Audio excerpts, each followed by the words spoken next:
This is a example of the movement for the Debilitator class Interdictor.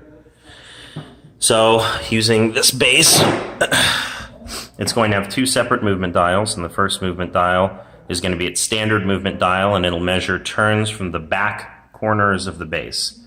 So my brother Ben here will illustrate.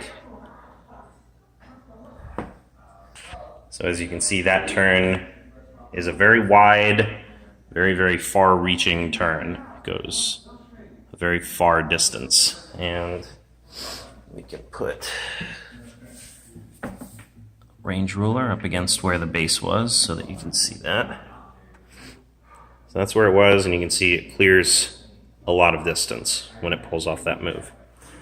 But let's move it back. The ship is capable of executing flank speed turns using a second maneuver dial.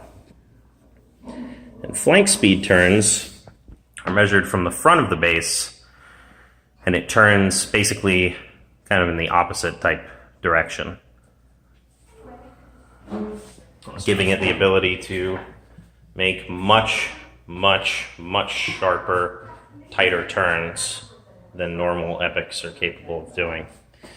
And you can see if you were to execute multiple flank speed turns, which under normal circumstances you have a downside there where you get a face-up damage in your engine section on the ship